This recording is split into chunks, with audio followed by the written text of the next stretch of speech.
Seja bem-vindo à Forja.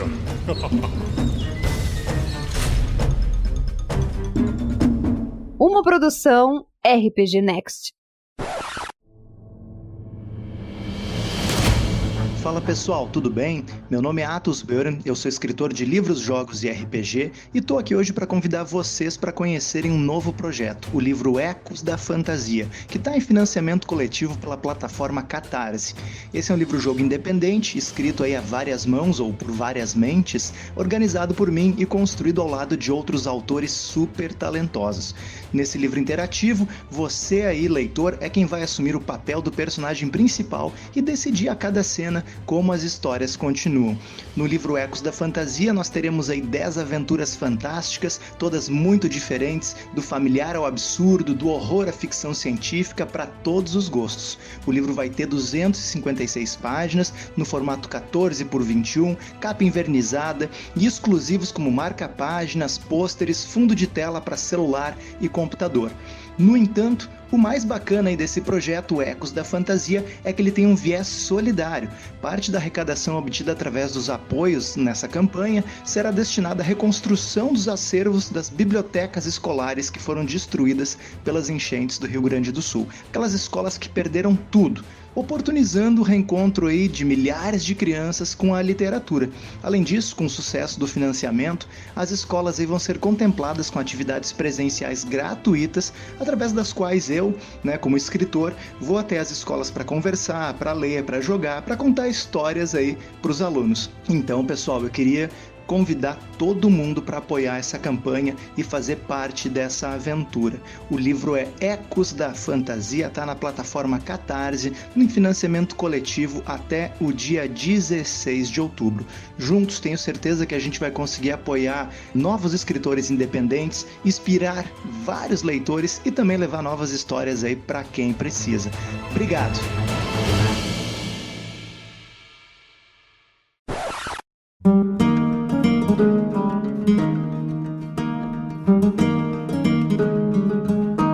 Bom dia, boa tarde, boa noite. Estamos aqui gravando mais um episódio de A Forja, a versão spin-off A Forja Responde, trazendo respostas a perguntas de padrinhos e madrinhas do projeto RPG Next. Hoje a gente vai tratar de um assunto que acho que a gente nunca falou sobre RPG do Call of Cthulhu, do universo de Cthulhu, do Lovecraft, inspirado no autor. E eu não entendo muito, não conheço muito, já joguei a versão Quick Start do Call of Cthulhu, mas eu trouxe aqui uma pessoa especial, um mestre experiente no assunto, para poder abordar e responder as perguntas que a gente tem hoje no episódio. Então aqui comigo está o quartel-mestre, ou Luiz Cláudio. Aí, Luiz Cláudio, você se apresenta da forma que você quiser e fale um pouquinho quem que é você nesse universo do RPG. Boa tarde, gente. Bom, boa tarde, boa noite, bom dia, vai depender de quando vocês estiverem vendo ou ouvindo isso. Eu sou Luiz Cláudio, o quartel-mestre é um apelido de muitos anos do meu grupo de jogo. O pessoal também me conhece por LC, às vezes LCD, então... LCD? LCD também, pois é.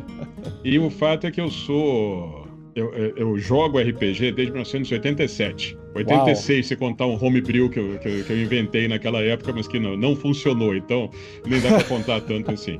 E eu já joguei muito, tanto o Call of Cthulhu, edição 3, comecei com a edição 3, se não me engano, e depois segui com outros jogos de horror inspirados. Eu gosto muito do Rastro de Cthulhu, que a gente vai dar o foco hoje aqui. Que legal. Ou seja, Luiz, você é da época do RPG de Xerox, certo? Exato. Na verdade, de antes da época do RPG de Xerox, porque eu justamente criei o Homebrew porque a gente simplesmente não conseguia acesso a RPG aqui no Brasil. Eu morava em Brasília na época e meus amigos já tínhamos lido sobre RPGs em revistas estrangeiras, a gente não conseguia botar as mãos em um. E aí a gente tentei inventar um baseado no Senhor dos Anéis. Ficou uma droga. Foi assim, era o Railroads. Mas foi o que a gente conseguiu fazer. E aí no ano seguinte, em 87, um amigo meu foi à França e trouxe de presente nossos primeiros RPGs publicados. E um deles era justamente o Middle-earth, o MERP, né, a edição britânica do MERP. É assim que começa, tudo tem um começo. Ótimo. Eu sou uma Orelha o host, o anfitrião, e o Estevão, padrinho do projeto. Obrigado, Estevão, pela sua participação. vai também trazer perguntas ou curiosidades, o que quiser perguntar pro Luiz Cláudio, ou quartel-mestre, ou LCD, sobre o sistema. E se apresente aí, Estevão, onde que você tá? Como é que você conheceu o RPG Next? Se quiser falar rapidinho. Ah, sim, ótimo. Olá, pessoal. Bom dia, boa tarde, boa noite. Meu nome é Estevão, sou apoiador do projeto desde agosto, mas já escuto há bastante tempo, né? E eu tô sempre escutando o podcast, Rafael reforçando a importância de apoiar o projeto, quando a gente acredita nele, que é muito importante. Mas contando um pouquinho da minha história, assim, o projeto do RPG Next tem me ajudado bastante. Eu moro aqui na Irlanda e desde que eu vim para cá, 1 ano e meio, eu não tenho contato mais com um grupo de RPG, que a gente sempre fazia o jogo presencial. A gente tinha uma campanha aí que perdurou por vários anos, né? O mesmo time, assim, a mesma turma jogando.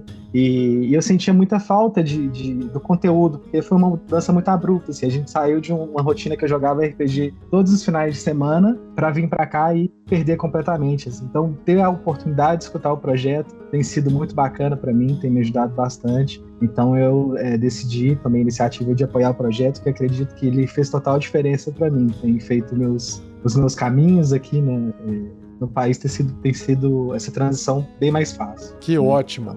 Então é isso, pessoal. Antes de começar, o André Luiz Oliveira tá ali dando uma boa tarde, ali no chat do YouTube. A Ana Priscila também tá ali. O Rodolfo Castro também apareceu. O Dado Viciado acabou de chegar também dando boa tarde. Mas antes de a gente poder iniciar de fato, eu quero apresentar a pauta para vocês. Então a gente vai começar falando sobre o que é o rastro de Cthulhu. Se é que é assim que é falado, né? Eu falo Cthulhu, é mais fácil. Nós temos o segundo tópico, que é como é que funciona o sistema Gumshoe. Acho que é assim que fala também. Se eu estiver falando errado, Luiz Cláudio, pode me corrigir, tá? O 3, como é que funciona a construção de atmosfera e narrativa de horror, porque se trata de um sistema narrativista e o foco dele é essa atmosfera de narrativa de horror. Quais as principais dicas para mestres e jogadores iniciantes? Porque se você não conhece bem o sistema, você vai querer começar. Então, acho que é legal trazer dicas para quem quer começar. E se tiver algum tópico extra, a gente coloca lá no finalzinho também, certinho?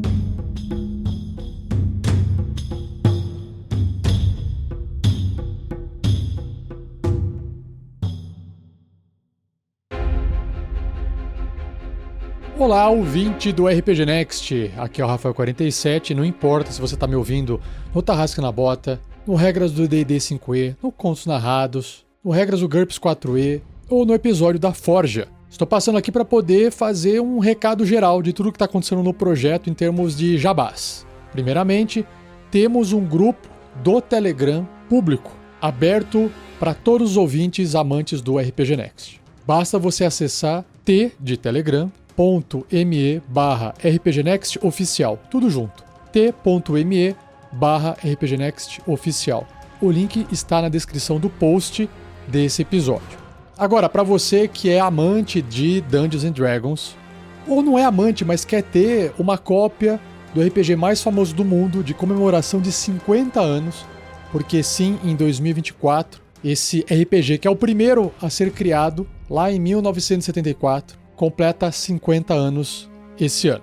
E para isso eles lançaram, até o momento dessa gravação, o livro do jogador com essas modificações. E para quem está ouvindo Regras do D&D 5e, já está acompanhando quais são as mudanças. Vai sair também o livro do mestre em novembro de 2024. E depois, em fevereiro de 2025, vai sair o livro do monstro. Só que você já pode acessar os nossos links de afiliado da Amazon.com.br e já comprar com antecedência. Comprar a versão física. Lembrando que o livro está em inglês, não terá uma tradução oficial. Mas assim, gente, com a tecnologia, cada vez fica mais fácil de você conseguir ler um conteúdo que não está no seu idioma. Então acho que o fato de estar em inglês não vai ser um problema. E se você comprar através do link de afiliado nosso no site lá da Amazon.com.br, uma parte do dinheiro, ao invés de ir para a Amazon, vem para nós, vem para o projeto. Você não paga nada mais por isso. E esses links de afiliado estão no post, na descrição desse episódio. Basta você acessar, certinho? Agora, se você é mais de gostar de jogar do que de ler os livros, geralmente o mestre gosta mais de ler os livros, e os jogadores querem saber de um mestre que esteja pronto, preparado para poder fazer ele só se divertir ali com a aventura. Nós temos vários mestres de aluguel e essa lista vai aumentando devagarinho. Então aqui eu vou atualizar vocês de tudo que está tendo de aventura e mestre de aluguel, caso você esteja disposto a pagar por uma assinatura para jogar as partidas com esses mestres, tá bom? A aventura mais nova publicada com o mestre mais novo também é a aventura O Preço da Caçada com o mestre Thales, que está disponibilizando seu serviço de mestrar 2 vezes por mês. O RPG é do sistema Symbaroum. Eu não conheço, mas pretendo fazer uma forja para poder explorar esse sistema. É um sistema de Dark Fantasy, de fantasia sombria. E não se preocupe que se você estiver interessado, eu te falo mais sobre isso daqui a pouco. Outra aventura, que também é uma aventura nova, com o mestre também mais novo que chegou, é a aventura Reinos das Alianças Quebradas, com o mestre Berbari, também 2 partidas por mês. Sistema D&D 5ª edição. Essa é uma aventura autoral dentro de um mundo criado pelo próprio mestre, que trabalha com isso há vários anos já. Ele tem canal no YouTube, tem canal na Twitch TV, ele faz transmissões ao vivo há bastante tempo, então dá para acompanhar e ver o que esse mestre faz, como é que ele mestra. E o mais interessante que me chama a atenção aqui, que é diferente das outras mesas, é que ele está usando o Tale Spire. Para quem não sabe, Tale Spire é uma mesa virtual para jogar RPG, toda 3D, 100% 3D. Ela é lindíssima, vale a pena conferir. Uma outra aventura, que já tem mesa fechada, mas que o mestre está abrindo uma nova mesa para poder começar uma aventura do zero, é a aventura do Vale do Vento Gélido sob o frio da Dama Invernal. Em inglês é a aventura Icewind Dale, Rime of the Frost Maiden. Uma aventura expandida e aprimorada pelo mestre Taverfield. E um ponto de diferença aqui é que ele está mestrando 4 vezes no mês. Tem gente que fala, pô, eu só quero jogar se for 4 vezes no mês. É mais difícil de fechar mesas com 4 partidas no mês, tá? Então o mestre insistiu que ele queria uma mesa de 4 partidas por mês e ele conseguiu fechar essa mesa. E está abrindo uma nova. Também é no sistema D&D 5e e vale a pena conferir se você gosta de aventura na neve. Eu estou falando aqui aventura, que é o nome genérico, mas são campanhas, que são longas aventuras ou uma sucessão de aventuras. Todas essas que eu estou falando, tá bom? Uma outra aventura que está em aberto, essa aqui eu já citei mais uma vez, e o mestre Conrado continua abrindo novas mesas, é a aventura Maldição de Strahd Reloaded. 2 vezes por mês, é uma aventura no mundo de Baróvia, do D&D 5e, para você poder enfrentar o vampiro Strahd. Ainda dentro do sistema do D&D 5e, uma última aventura disponível, que foi a última aventura publicada pela Wizards of the Coast para D&D 5e, que é a Vecna Eve of Ruin. Quando eu falo a última, que é a mais nova, né, publicada, não que eles não vão lançar mais, tá? Também é uma aventura para ser jogada 2 vezes no mês, com o mestre Arboreal, onde você irá tentar derrotar o Vecna. É o Vecna que está por trás como vilão da história toda. E agora, como é que você faz para acessar essas mesas? Onde que você encontra isso? Um dos caminhos é você entrar no site do rpgnext.com.br/loja, ou seja, você vai na loja, que está ali no menu, no topo do site, e lá tem todas essas aventuras, com os preços, com os contratos. São 2 documentos, um do contrato de serviço e um outro documento que é o código de conduta, porque esse é um trabalho sério. Se você paga e você não gosta, a gente te devolve o dinheiro seguindo as leis de compra online dentro do Código do Consumidor. Você pagou por um serviço, em até 7 dias, se você não gostar, você pede o reembolso que a gente devolve o seu dinheiro. Mas até agora não houve nenhuma reclamação. 0 reclamações. 0 pedido de devolução de dinheiro. Porque os mestres são selecionados. Não entra qualquer pessoa se cadastrando. Então todos os mestres têm as suas vantagens, têm as suas qualidades, têm as suas características e cada mestre tem o seu jeitinho de mestrar. E uma forma de você tentar conversar com o mestre, fechar a mesa, tirar dúvidas, enfim, perguntar sobre tudo, é entrando no grupo de WhatsApp que a gente criou para cada mestre. Então, em cada produto, cada aventura é um produto, tem um link para o grupo de WhatsApp. Esses links para esses grupos de WhatsApp também estão no post ou descrição desse episódio. Então basta você acessar o post ou ir na loja do RPG Next, buscar a aventura que você ficou interessado e entrar no grupo de WhatsApp. Maravilha? Então é isso. Se tiverem mais dúvidas, de novo, basta entrar no grupo de WhatsApp e perguntar pro mestre. Eu estou lá no grupo também, então eu também posso te ajudar com as questões do serviço, dos preços, da forma de pagamento, que inclusive já deixo aqui avisado, que a cobrança é feita através do cartão de crédito, uma assinatura com o cartão de crédito. Isso é vantajoso para todo mundo, para a gente não ficar tendo que te cobrar todo mês, para você não ter que ficar lembrando de ter que pagar todo mês, e para o mestre também não ficar estressado, porque o mestre tem que se preocupar em mestrar a aventura, e não em ficar cobrando as mensalidades. É por isso que a gente fez essa parceria, mestres de aluguel com o RPG Next, tá bom? Agora, se mesmo assim você não quer entrar no grupo de WhatsApp para tirar dúvida, pode escrever pra gente, contato@rpgnext.com.br, ou pode entrar no grupo de Telegram, que eu mencionei agora há pouco, e fazer a pergunta lá dentro, marcando a gente. Não tem problema nenhum, tá bom? Então agora chega de jabá. E eu espero que você se divirta com o episódio.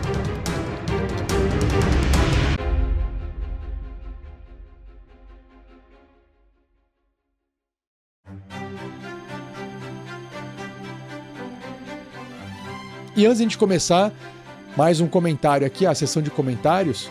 No episódio passado, que era a Forja, sobre improviso ou preparação, o que fazer em uma aventura de RPG, o mestre Arboreal fez um comentário. Ele escreveu assim: o tema é muito interessante e que rende muito. Para mim, o mais importante não é preparar tudo, mas sim preparar o que é importante. Existe um artigo do Justin Alexander, acho que é assim que fala, um grande nome no design de aventuras, falando sobre isso, que é o Smart Prep, né? A preparação inteligente, esperta. Bom, é muito bom ver outros pontos de vista, ele conclui. Tá? Então tá aí o comentário do Mestre Arboreal. Se você quiser depois acompanhar esses outros episódios, é só acessar o nosso canal e ouvir esse assunto que foi discutido na Forja passada. Perfeito? Então é isso, não esqueça de deixar o seu like e vamos pro assunto principal agora.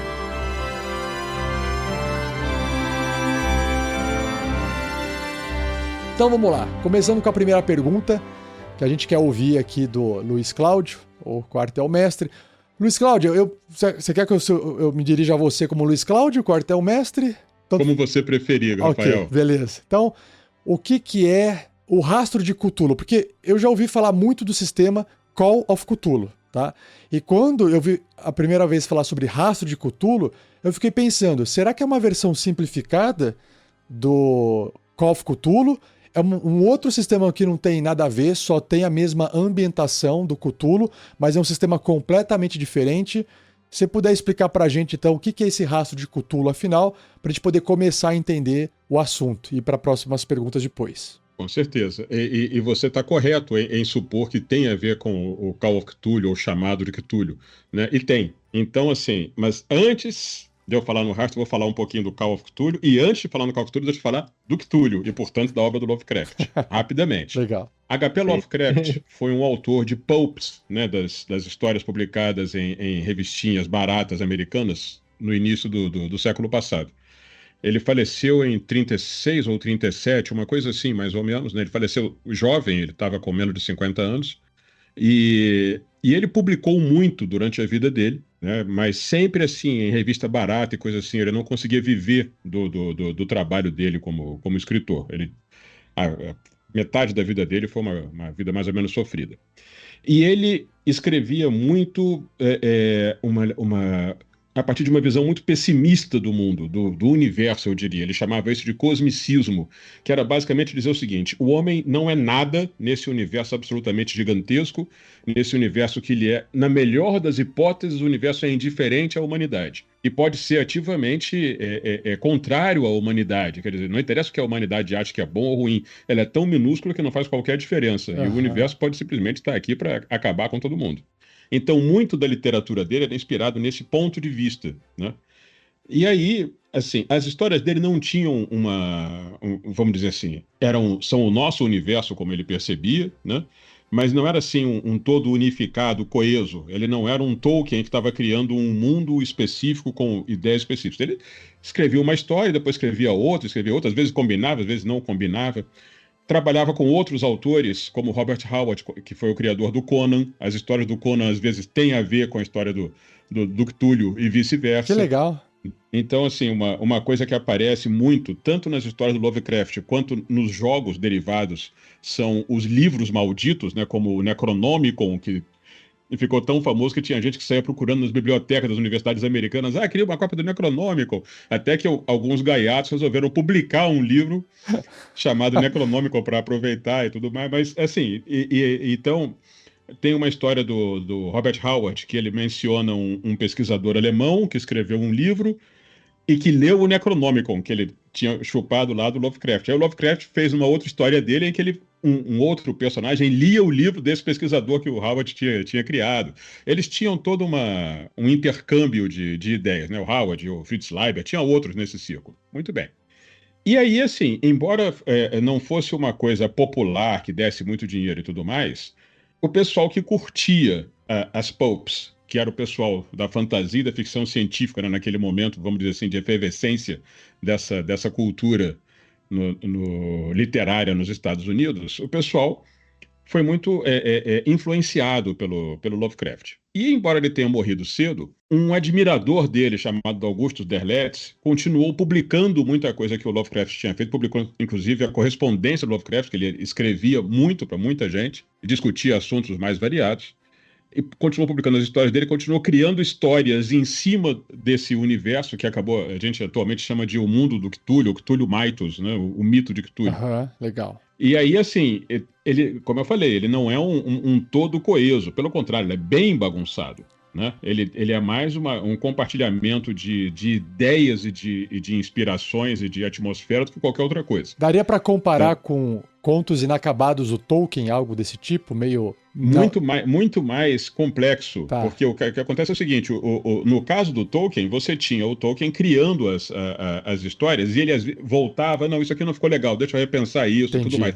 Mas era sempre um universo só. Ele sempre tinha uma ideia que ele estava tentando manter mais ou menos coesa. Certo. Nenhum dos autores do Lovecraft, a partir do próprio Lovecraft, estava interessado em ter esse tipo de coesão. Eles estavam simplesmente criando mesmo. Estou a fim de fazer uma história agora que é assim. Então vou fazer assim. Pronto. Legal. Se tem a ver com outras ou não, irrelevante. Perfeito. É por isso que eu falo, a questão é mais uma questão de atmosfera, uma questão assim de estilo do que qualquer outra coisa. Eu tinha escutado, tenho visto alguns vídeos essa semana para poder tentar acompanhar aí o assunto, que ele tinha sonhos, né, com esses monstros, essas criações que ele tinha, e que ele tinha uma vivência, fazia parte do traço da personalidade dele, na escrita, essa experiência com sonhos e tal, que ele trazia muito disso, né, na arte pelo dele. que eu me lembro, um dos monstros que ele inventou, que é o Night Gaunt, ele disse que era uma coisa que ele sonhava desde que ele era criança, desde que tinha 5, 6 anos de idade, alguma coisa assim, né? E que era uma coisa que o perturbava. Porque o avô dele contava histórias de horror para ele. Ele gostava de ouvir histórias de horror que o avô contava, mas, claro, era uma criança, ficava impressionado com isso. E ele era uma pessoa, assim, frequentemente depressiva, com problema de saúde sério e por aí afora. É o tipo de pessoa que se ensimesmava demais, né? E dá pra falar que a obra que ele criou nessa época, a gente consegue afirmar que ele é, por exemplo, o pai do horror ou do terror, também não sei muito a diferença entre terror e horror, mas o pai desse universo sombrio, assim como o Tolkien é o pai da fantasia medieval, dá pra fazer essas comparações ou não? Não. Vamos colocar assim. O que o Tolkien fez foi pegar uma tradição cultural que já existia, inclusive de fantasia, e ampliá-la gigantescamente. Né? O Lovecraft fez coisa parecida, só que não em ponto tão grande quanto o Tolkien fez. Sim. Tá? Primeiro porque já havia, ao contrário do que havia na fantasia, que era uma coisa mais restrita em termos literários, era uma coisa mais folclórica. No caso da literatura de horror, você tinha, desde o século XIX, uma presença muito intensa. Basta mencionar Edgar Allan Poe, por exemplo, dos Estados Unidos, né, que foi uma das influências fortes sobre o Lovecraft. Lord Dunsany. Então, assim, você tinha uma presença já do gótico, né, como eles chamavam no século XIX, dessa história da literatura de horror. Bram Stoker com o Drácula. Tudo isso já estava ali muito presente. Certo. O que o Lovecraft fez de diferente, vamos dizer assim, foi pegar essa questão da literatura de horror, dessa literatura gótica, e, em parte, procurar combiná-la com as descobertas científicas do seu momento. Então, uma espécie de fusão entre ficção científica e literatura de horror. Ah, legal. Perfeito. E outra, ele morreu cedo também, né? Então, talvez ele tivesse criado muito mais, ou até mantido uma coesão maior nas obras se ele tivesse vivido por mais tempo, né? Pode ser também, né? Talvez. Mas ele realmente nunca pareceu estar interessado em criar uma coesão. Tá. A ideia dele não era criar um mundo, ele não tinha essa visão mitopoéica. Ele queria escrever histórias que achava que eram interessantes. Legal, perfeito. Mas então, como eu mencionei, né, o Augusto Derleth continuou publicando, continuou escrevendo histórias em cima disso. Ele e outros autores, como Sprague de Camp, também começaram a fazer histórias. Que tanto o Lovecraft quanto o Robert Howard, criador do Conan, faleceram mais ou menos na mesma época, Tá. né, com 1 ou 2 anos de diferença um do outro. E aí, assim, vários desses autores daquele ciclo continuaram escrevendo histórias dentro daqueles estilos. O L. Sprague de Camp publicou muitas histórias do Conan, e Derleth as histórias do Cthulhu Mythos. E aí eles foram ampliando essa visão. Muito bem. Final dos anos 70, né, como você acabou de mencionar aqui, o D&D fazendo 50 anos agora, em 74, estava ganhando o mundo, literalmente, né, no final dos anos 70. E aí começaram a aparecer as imitações, claro, mas também começaram a aparecer outros RPGs que exploravam maneiras diferentes de você trabalhar a narrativa, a criação colaborativa da narrativa, que é o principal do RPG. Uhum.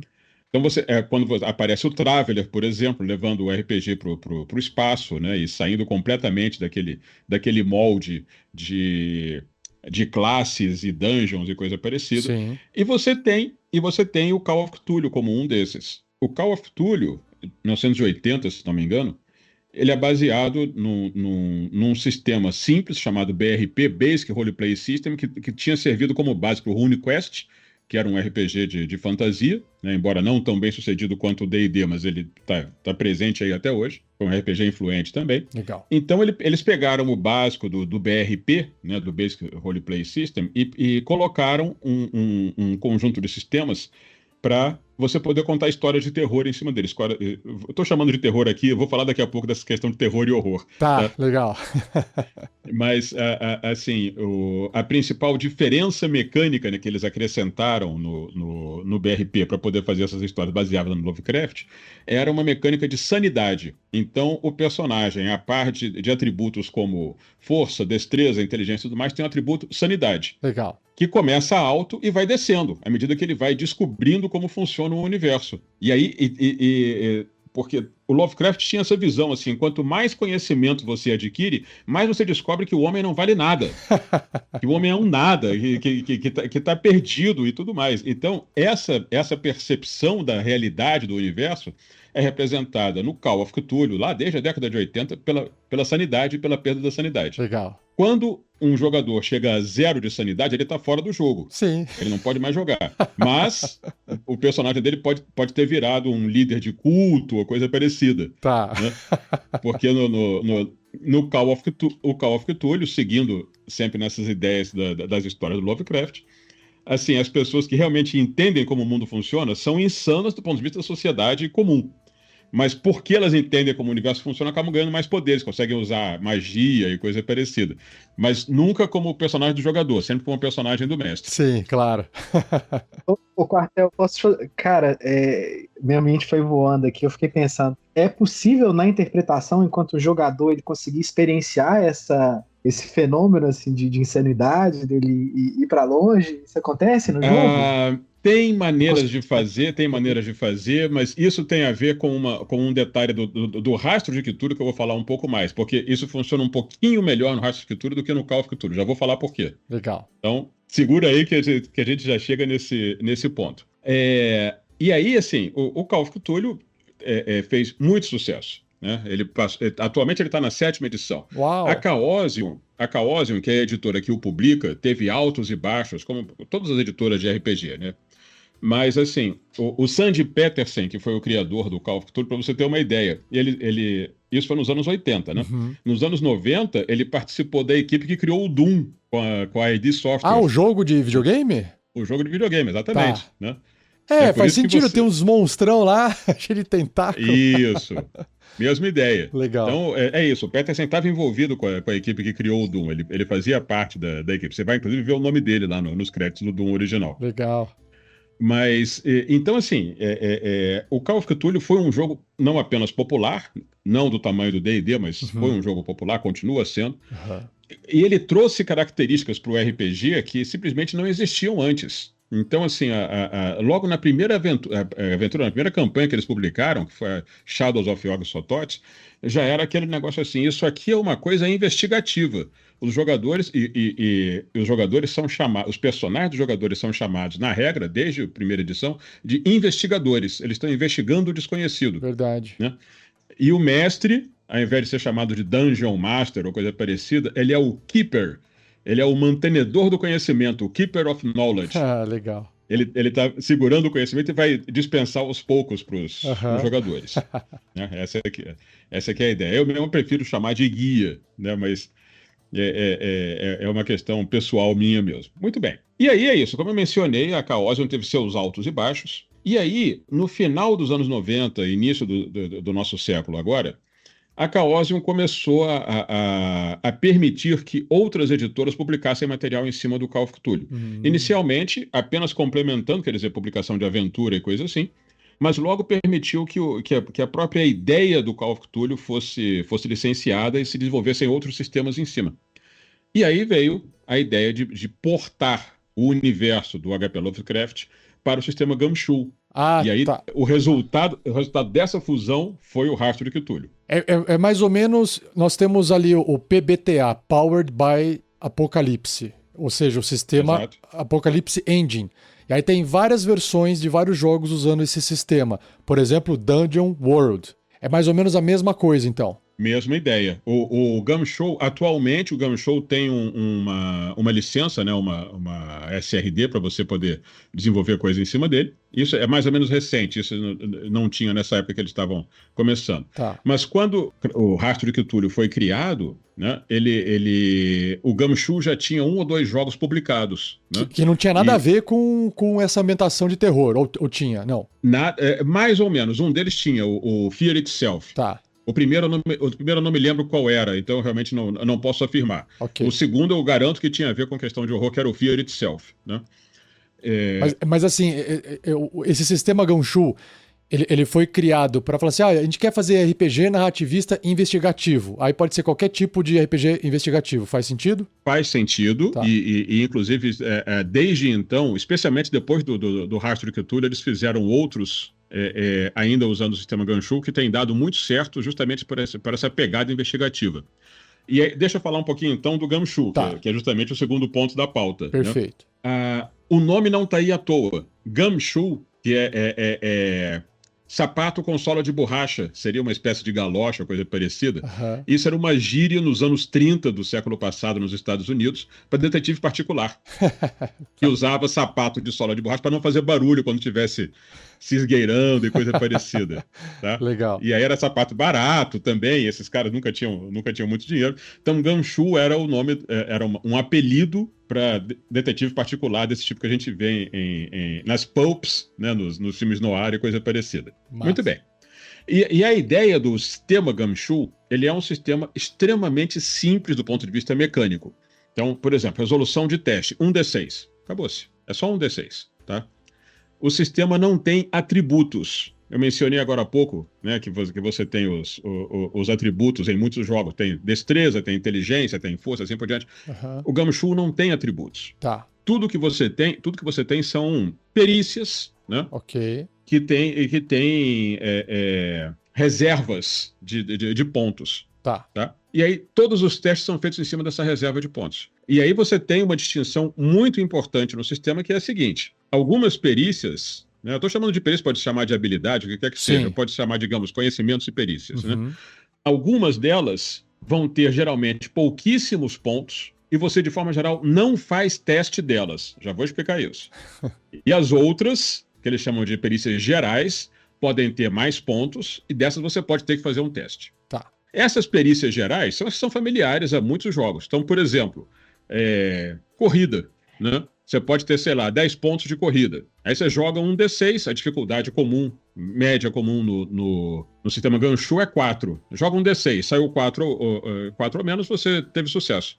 4 ou mais, você teve sucesso. 50% de chance de sucesso. Você tem que tirar um resultado maior, então. Ou, se a dificuldade é 4, tem que tirar 4 ou mais no dado. Ah, ok. Aí a sua perícia soma um bônus à rolagem do dado. Não? Não. A sua perícia não soma nada. Vamos dizer que você tenha 10 pontos. Vamos dizer que tem 10 pontos em corrida. Ok. pedir para você fazer um teste de corrida. Certo. Você resolve. Você pode simplesmente fazer o teste com 50% de chance, a dificuldade é 4, ok? Ah, ok. Ou você pode resolver gastar pontos desse pool que você tem, dessa reserva que você tem, para aumentar a sua chance. Cada ponto que você gastar te dá um bônus de +1 no dado. Ah, entendi. Ok. O problema é o seguinte, de forma geral é difícil você recuperar os pontos numa sessão. Senão você fica, né, fica fortão, né? Exato. Tá. Aí, numa campanha já é mais fácil. Numa campanha você pode ter sistemas para você recuperar. Numa sessão, especialmente numa one shot, você dificilmente vai ter chance de recuperar o que quer que seja. Ok. Tá? Então, isso vale inclusive para coisas como perícia de combate. Então você, por exemplo, tem arma de fogo. Ok, eu tenho 10 pontos de arma de fogo. Beleza, eu tenho que tirar 4 para acertar o meu inimigo. Tá. Você vai gastar ponto? Pode gastar. Mas os pontos vão acabar. É como se fosse a sua munição, por assim dizer. Então você rola o dado. Vamos supor que você tem que tirar 4 ou mais. Saiu 3 no dado. Eu posso gastar um desse recurso pra... Não, tem que ser antes. Tem que falar antes. Tem que ser antes. Ah, ok. Tá. Entendi. Então você pode ter gasto à toa também. Exato. Exatamente isso. Entendi. Fica mais emocionante ainda, porque faz você... Você não tem como ter muito um controle, né? Isso. Mas como eu falei, isso é só uma metade das perícias. A outra metade, conhecimentos, digamos, é que é a grande sacada do Gumshoe. Tá. Vamos pensar em qualquer outro RPG. Pode ser um GURPS, pode ser o Call of Cthulhu e tudo mais, que tem alguma coisa lá investigativa. Ok. Você tem uma perícia lá, por exemplo, de ciência forense, para você verificar impressões digitais. O mestre vai virar e dizer assim, faz o lance de ciência forense. Tá. Mais difícil, menos difícil, não interessa, você vai fazer o lance. Ok, e se você falhar? Você não conseguiu uma informação. Uhum. E de repente pode ser uma informação essencial para você poder seguir com aquela aventura. O que a gente faz normalmente, e eu já mestrei muitos outros sistemas que tem, isso que a gente faz é dar a famosa acochambrada. De repente a pista vai aparecer em outra situação, ou outra pessoa vai dar aquela pista, e assim por diante. Sim. O que o sistema Gumshoe tem como cerne, vamos dizer assim, como metáfora básica dele é o seguinte: o seu problema não é conseguir as pistas, o seu problema é conseguir dar sentido às pistas. Tá. Então, ele te dá as pistas todas, não te dá de bandeja. Uhum. Você tem que ir lá, você vai na cena do crime, só que ao invés de você dizer assim, olha, eu vou fazer um lance para ver se eu estou percebendo alguma coisa, o jogador vai virar e dizer assim, olha, o meu personagem tem coleta de evidências, tem a perícia coleta de evidências. Tá. O que eu estou vendo aqui? Aí o mestre diz, você está vendo isso, isso e isso. Ele te dá as peças... Se ele não tiver... Ô, mestre, essa rolagem... Se ele não tiver a coleta de evidências, ele vai ter outro tipo de pista. Mas ele, pelos conhecimentos que ele tem, ele vai perceber coisas sem precisar fazer lance nenhum. Ele te dá... Desculpa, Estevão, você ia perguntar alguma coisa? Vai lá. Eu ia perguntar se essa questão da rolagem ela interfere na qualidade da pista que você recebe. Se é mais uma questão de sucesso ou falha, ou se, por exemplo, tirou uma rolagem baixa, tem determinada quantidade de informação. Ou não, é só... Eu não falei em rolagem nenhuma, não tem rolagem, basta você ter a perícia. Sim. Tem um detalhe, que é o seguinte: quando você prepara a aventura, tá? Isso é recomendado para você fazer tanto quando você está criando a sua, quanto quando você está pegando uma aventura pronta, tá? A aventura vai te dizer assim: nessa cena aqui, as pistas-chave são essas, tais. Ok. E aí, frequentemente, ou o criador da aventura ou o mestre vai acrescentar pistas adicionais, pistas bônus, digamos assim, tá? E aí o jogador pode virar e dizer assim, olha, eu tenho coleta de evidência, consegui essas evidências todas aqui. Só que eu tô achando que a arquitetura aqui desse lugar tá meio esquisita. O fulano, meu colega aqui, que tá me ajudando aqui a investigação, ele tem a perícia de arquitetura. Ele pode gastar ponto de arquitetura para achar alguma coisa adicional? Não tô falando de lance de dado. Veja que eu falei de gastar ponto só antes gastar para você aumentar só gastar o valor. recurso, né? Nesse caso, o que a pessoa vai fazer é gastar 1 ponto, ou 2 ou 3 pontos da sua perícia, do seu pool, daquela perícia, para ganhar um bônus. Então, assim, eu consegui, com essas informações aqui, eu já tenho o básico dessa cena. Só que o meu colega aqui ainda gastou mais 1 ponto de arquitetura, a gente ganhou um bônus que vai ajudar a dar sentido a essas coisas todas. A gente conseguiria dar sentido mesmo sem isso, juntando com outras histórias. Legal. Mas essa aqui vai dar uma pista ou vai servir como um atalho para chegar num outro lugar, ou o que quer que seja. Tá. Então é um trabalho em equipe, né? A ideia... É necessário que o time tenha articulado. A ideia é sempre, então, você tem que ir para o lugar, tá? Porque só de você estar lá, você vai recolher as pistas necessárias. E você dá uma pensada, peraí, tal coisa, e aqui, ao contrário do lance, como o Rafael estava dizendo, você tem que gastar antes de jogar o dado. Você pode quebrar a cara. Nesse caso, o jogador não vai dizer assim, olha, eu gastei, ganhei alguma coisa. Não, não. Mestre, se eu gastar, tem alguma coisa aí? Pode gastar. Gasta 1 ponto ou 2, você vai ganhar tal coisa. O mestre dá uma dica do que ele vai ganhar. E a pessoa decide, não, tudo bem, não tô querendo seguir por esse caminho, não vou gastar. Então tá, beleza, gastei 1 ponto. O que é que eu ganhei com isso? Ganhou tal coisa. É certo. Não há dúvida nesse caso, não há lance de dado, você tem a informação que você precisa. E aí a ideia é sempre você pegar as informações e tentar dar sentido a elas. O mestre, quando vai preparar, então, ele prepara essas cenas investigativas e ele também tem que preparar do tipo, se o jogador gastar um recurso aqui, eu tenho que passar mais essa informação. Se ele gastar mais recurso, passar um pouco mais essa outra informação. Isso é necessário ser preparado? Olha, eu diria justamente que você estava falando agora há pouco sobre o comentário do mestre arboreal. Smart Prep, cara. Uhum. Porque se o mestre já tem a estrutura investigativa na cabeça, quer dizer assim, ele sabe qual é o fio que os jogadores têm que seguir. Uhum. Um jogador vira para ele não tinha nem pensado em ter pista de arquitetura, mas o jogador vira para ele e diz assim, escuta, posso gastar arquitetura para ver se dá uma pista? O cara diz assim, tá, eu posso usar isso para dar uma pista para ele que esse troço foi feito no século XVIII, que isso vai servir para tal coisa. Beleza, pode dar. Tá, entendi. Numa aventura preparada, você vai ter isso pronto, já escrito ali, mas sempre tem espaço para improvisação do mestre também, sim, né? Claro. Tá, entendi. Num caso desses, de uma aventura criada por mim, eu vou fazer desse jeito, quer dizer, eu não vou prever antecipadamente todas as possibilidades. Até porque os jogadores, eles têm muito controle sobre a condução da investigação no Rastro de Cthulhu e no Gumshoe de forma geral. Né? É uma coisa que está muito na mão deles, quais perícias eles vão usar, quem vai chegar em tal lugar e assim por diante. Na verdade, uma outra característica do Gumshoe de forma geral é a seguinte: os personagens não são criados isoladamente. Vai ser um grupo de 4 jogadores? Então, 4 jogadores, cada um de vocês vai receber X pontos para fazer seus personagens. Eu tô chutando valores aqui, tá? Vamos dizer que cada um recebe 30 pontos para fazer seus personagens. Tem um total de 120 pontos. Uhum. Você vai ter um grupo que são só 2 jogadores, cada um vai ter 60 pontos para fazer seus personagens. Entendi. Tá? A ideia é montar os personagens em grupo e complementando as perícias uns dos outros. Sim, claro. Porque as perícias investigativas, como você não tem que fazer lance delas, basta você ter 1 ou 2 pontos de cada uma delas. O importante é ter.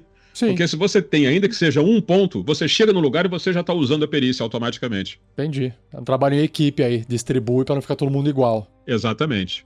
Eu pergunto se essa questão do background ela tem uma importância assim, pro personagem ou é mais a distribuição da perícia? Você tem que justificar o porquê que ele adquiriu tal habilidade? Tem. Ou mecânica do jogo. Quando você cria o personagem, você cria o conceito dele a partir da ocupação. Estou falando agora mais do Rastro de Cthulhu, embora isso seja bem parecido nos outros Gumshoe também. Tá. Então você tem assim, esse camarada aqui é um antiquário. Então, comprar algumas perícias para ele é mais barato. Além disso, por ser antiquário, ele tem uma pequena vantagem. Tá? Então, por exemplo, um outro exemplo. Se o personagem é um detetive particular, que eu mencionei agora há pouco, né, dos Gumshoes, o Rafael perguntou se pode gastar o ponto antes ou depois de jogar o dado.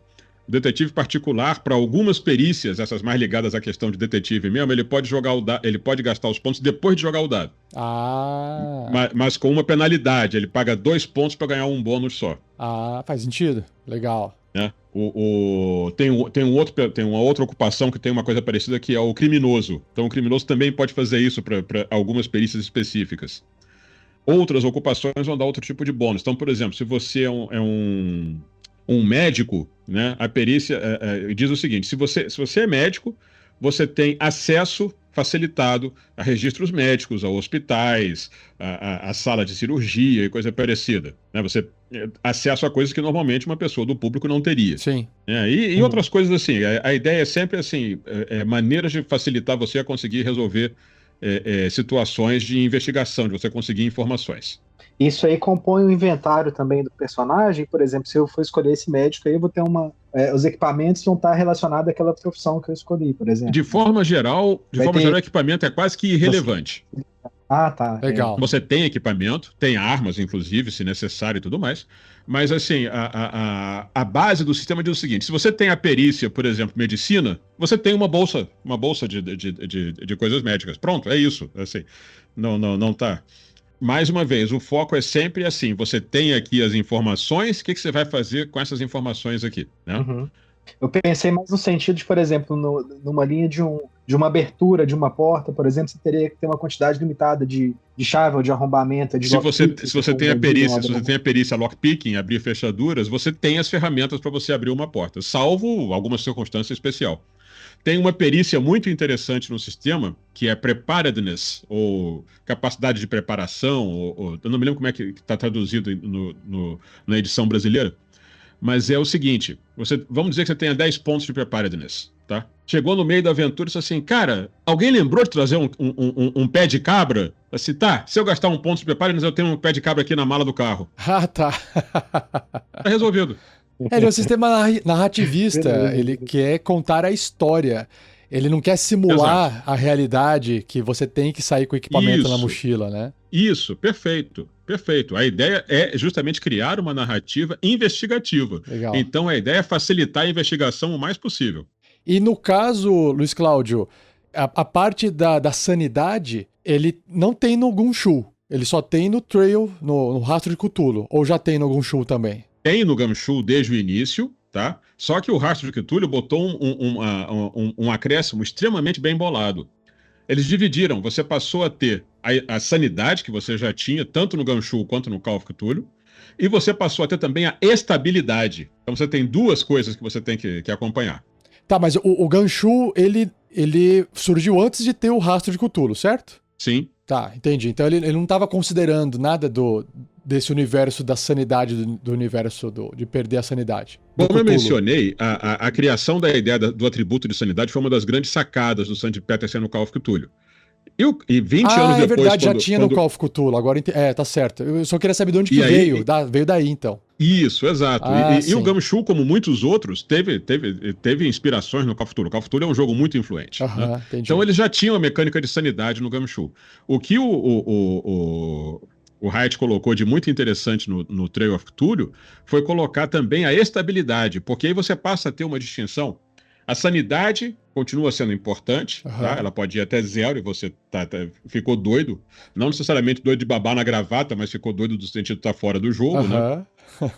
Mas a sanidade é uma coisa que vai sendo corroída aos poucos, que é aquele negócio que vai assim, que vai te acabando aos poucos. A estabilidade é como se fosse aquele negócio assim da pancada do momento. Você vê o monstro pulando em você, você tem um choque de estabilidade. Aí quando você pensa naquilo, perde quando você pensa naquilo mais tarde, você vai começando... Putz, existem monstros no mundo, aí você está começando a perder a sanidade. Entendi. Mas naquele momento do choque, é a estabilidade que está te abalando. Ah, entendi. Legal, tá. Então são duas coisas separadas. A sanidade, que é de longo prazo, que é mais ou menos como você vê o mundo, e a estabilidade, que é como você está agora, nesse momento. Entendi. Você está conseguindo segurar as pontas.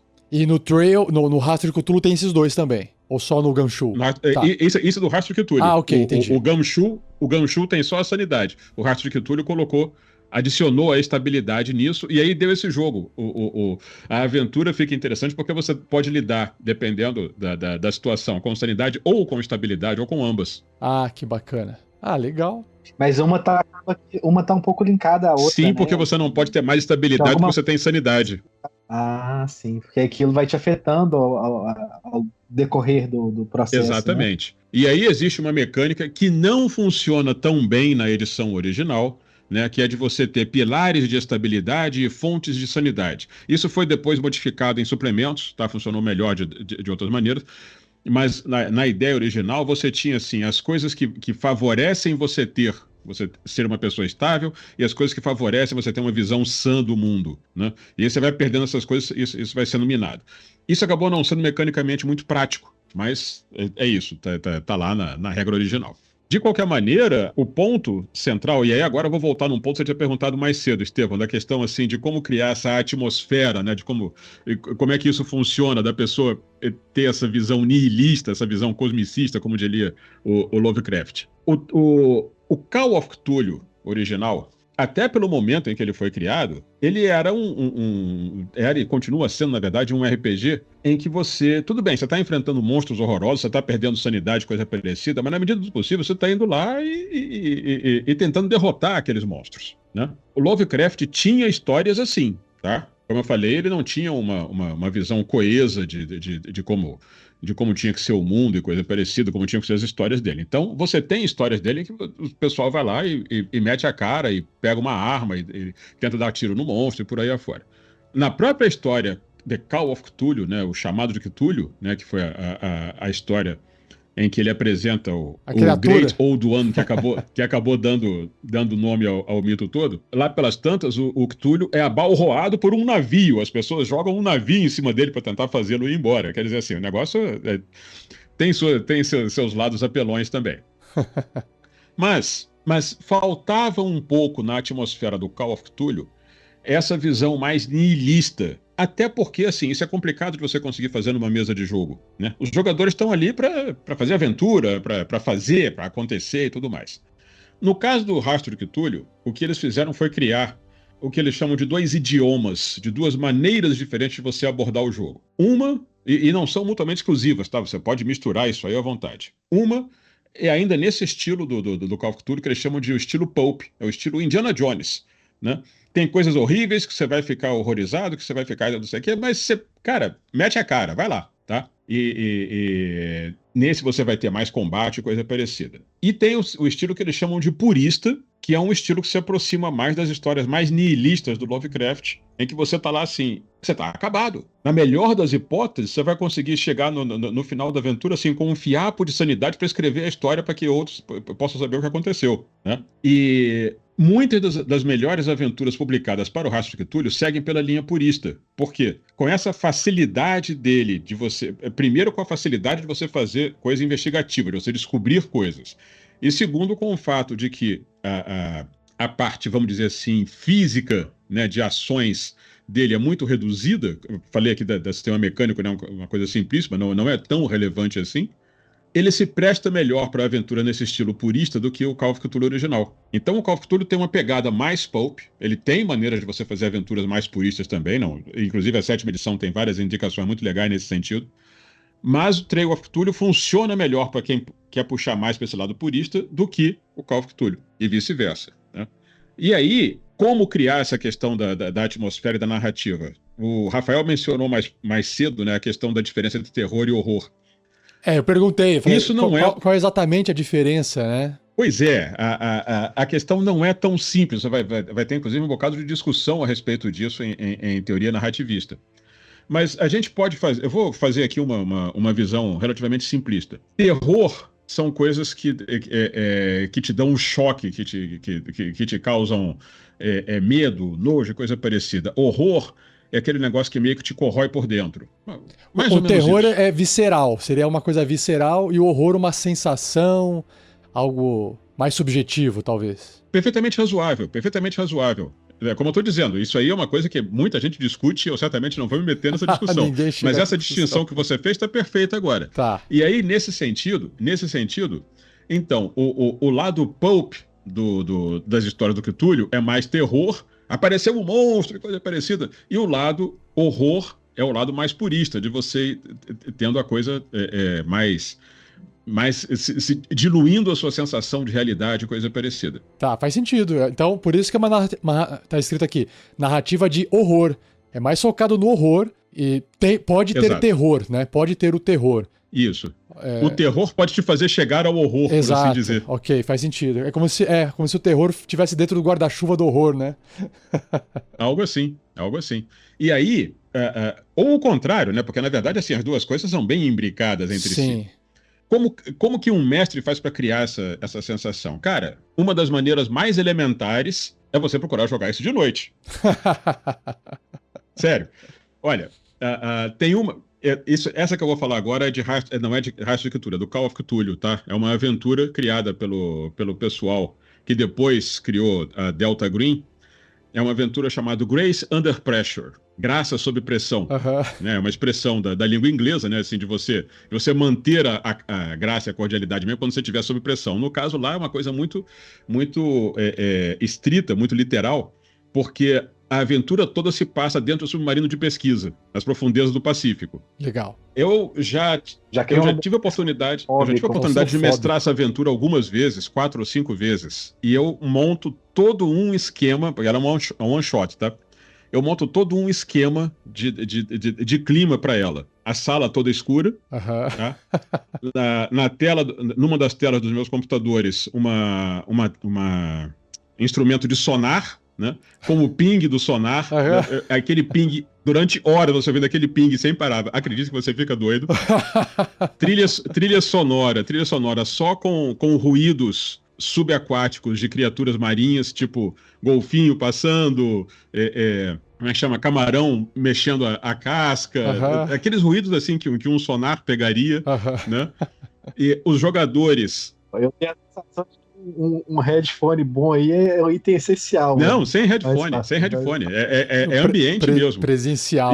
E o pessoal, assim, a mesa tem o diagrama do submarino, né, que eles precisam, mas eles só podem usar bastão luminoso, tipo aquele de acampamento, para poderem enxergar o que está acontecendo.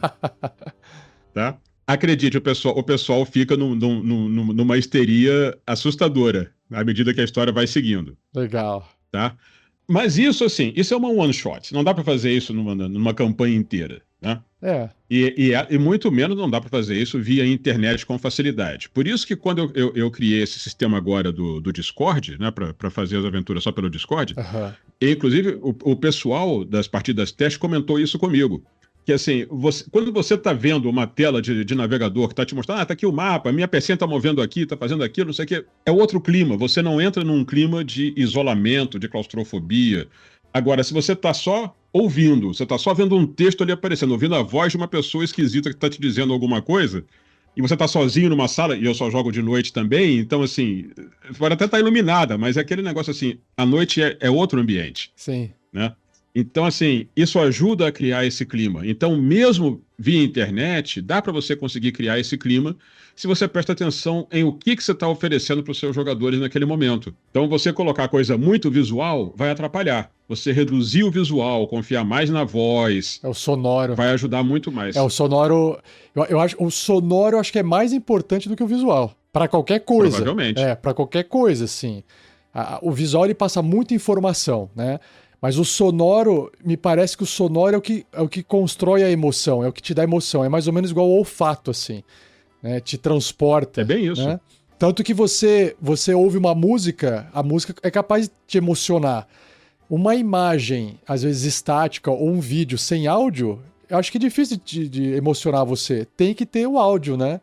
Ela tem que construir a cena com o áudio vai junto. Se a gente tirar o áudio de muita cena, a imagem pode ter esse poder se ela vem dentro de um contexto, né? Sim, claro. Uma fotografia se você já famosa, tem um contexto para ela. Mas se você colocar uma música junto da imagem, você potencializa, né? Você está criando um contexto ali naquele momento, é verdade. Que ótimo. Luiz Cláudio, a gente tem algumas perguntas aqui, acho que vale a pena a gente responder. O Daniel Berbari, ele comentou sobre o sistema Ganshu, né? Essa licença se compara com a Creative License do D&D? Ele fez uma pergunta, né? Seria mais ou menos a mesma coisa ou é uma licença estritamente comercial? Ou seja, qualquer pessoa pode criar conteúdo com o Ganshu e colocar à venda? Qualquer pessoa pode criar conteúdo com Ganshu atualmente no site da Pelgrane Press, né? Pelgrane.com, se não me engano. No site da Pelgrane tem a licença, a SRD deles, e permite que se crie material, sim, né? Eu mesmo estou criando, esse não tem a ver com o Ganshu, tem a ver com outro sistema deles, que é o Drama System. Eu estou criando um RPG baseado numa visão feminista da história de Roma republicana, usando o Drama System, né? E é isso, usando justamente a licença deles. Tá. E o Rodolfo Castro fez um comentário, ele escreveu assim, parece ser um jogo legal, principalmente para quem gosta de resoluções de puzzles, quebra-cabeças. Pelo que entendi, resolver os enigmas é o core do game, é o núcleo do jogo. É mais divertido quando a insanidade estiver à porta. Com certeza, né? É desse jeito mesmo. Eu não vou dar spoiler de nenhuma das campanhas que eu já mestrei nem de Call of Cthulhu, nem de Trail of Cthulhu. Inclusive porque, assim, é muito fácil portar coisas do Trail of Cthulhu para o Call of Cthulhu e vice-versa, tá? Inclusive já fiz isso algumas vezes. Mas em algumas delas, das mais complexas, como na Masks of Nyarlathotep, que é uma das mais famosas do Call of Cthulhu, o pessoal precisou manter um verdadeiro caderno onde eles iam anotando as pistas, como se fosse um wiki de papel, né, para eles poderem fazer sentido das pistas que eles estavam recebendo. Porque essas informações estavam lá. Eles tinham as informações. O problema era você pegar aquele, como um quebra-cabeças, como um puzzle. Sim. Você pegar aquilo e dizer assim, então isso aqui tem a ver com isso aqui, assado, não sei o quê. Que é investigação, é o trabalho do investigador, né? Exatamente. Se você... Eu já imaginei tudo aqui, todo mundo prefere dar a pista de cá que pegou com a outra anotação e juntando. Cara, deve ser muito bom, muito bom. É desse jeito, desse jeito. E eu acho que tem que ter muito envolvimento do jogador para ter esse registro, né? Acho que é muito importante. As peças, elas vão se conectando no desenvolvimento do jogo, ou as pistas elas levam para outra câmera e não tem mais conexão com aquela outra parte. Como que é o desenvolvimento desse jogo? Tanto o Call of Cthulhu quanto o Trail of Cthulhu, os dois funcionam bem, tanto para o one-shot quanto para a campanha, tá? O estilo de campanha é um pouquinho diferente num caso e no outro, mas eles funcionam bem tanto para one-shot quanto para a campanha. Na one-shot, especialmente as puristas, é aquele negócio, você vai entrar e você provavelmente vai sair... Se sair do outro lado, vai sair muito modificado, por assim dizer. Mais uma vez, sem dar spoiler, é o caso dessa que eu ofereço como one-shot, que é a Dança do Sangue. Que, na verdade, a tradução nem é exata, mas por um motivo que eu também não posso dar spoiler, a tradução mais adequada seria essa. Mas muito bem. Eu tô assim, segurando algumas perguntas para fazer, até um pouco sobre o que tem ali na One Shot, o que tem nessa campanha. Mas aí, vamos deixar para o final isso, porque senão... Tranquilo. Senão a gente entra aqui e vai longe, né? Uma coisa que eu acho que vale a pena a gente passar agora, a gente falou um pouquinho de cada tópico, para o pessoal que nunca jogou, né? O próximo tópico. As principais dicas para mestres e jogadores iniciantes. Porque aqui pode ajudar o pessoal a ir atrás do sistema, ou tem que ler o livro, é um livro só, eu tenho que ler o livro inteiro. Existe o Quick Start, igual tem no Call of Cthulhu, que eu lembro que foi uma porta de entrada muito fácil. É um documento com regras básicas e uma aventura pré-pronta de uma investigação de um evento acontecendo numa casa lá. Então, eu não preciso ler o livro inteiro para eu poder experimentar o sistema, porque acho que esse que é o ideal, né? Eu quero só experimentar, porque às vezes você lê o sistema inteiro e vai, gastei horas lendo aqui para jogar uma partida, para jogar uma aventura, e aí eu não gostei, ou o pessoal não gostou, né? Então, o que seriam? Primeiro, acho que para os mestres, porque tem que ter o Keeper, pelo que eu entendi. Apesar de ser um sistema narrativista, ainda tem a função do mestre. Alguns narrativistas não têm, né? Então precisa de um mestre. Então, para isso, precisa ter uma pessoa que tome a iniciativa de peraí que eu vou atrás, eu vou preparar e depois chegar nos jogadores. Então, acho que começar com dicas para os mestres é melhor agora. Tranquilo. É um sistema muito simples mecanicamente, como eu falei, né? Então, assim, a parte de regras para o mestre não é complicada. Tá. A imensa maioria das páginas do livro é voltada para mestres, mas não no sentido de dizer é assim ou é assado. É basicamente de dar opções. Deixa eu fazer um paralelo aqui, sair um pouquinho do Rastro de Cthulhu e fazer um paralelo com um outro sistema muito bom do Gumshoe, um outro jogo muito bom do Gumshoe, que é o Night's Black Agents. O Night's Black Agents, que é mais recente que o Rastro de Cthulhu, ele trabalha essencialmente com a ideia de investigadores procurando vampiros no nosso mundo contemporâneo. Legal. Então, ele te dá um verdadeiro cardápio de maneiras diferentes como são os vampiros. Desde alienígenas que estão aqui explorando, até aquela coisa assim mais visceral, pré-Drácula. E você tem um monte de opções aí pelo caminho, coisa parecida. Então, assim, ele não te diz assim, vampiros são assim. Ele te dá um monte de opções assim, você vai escolher alguma dessas, pode misturar, pode fazer o que você bem entender. No caso do Rastro de Cthulhu, mesmíssima abordagem.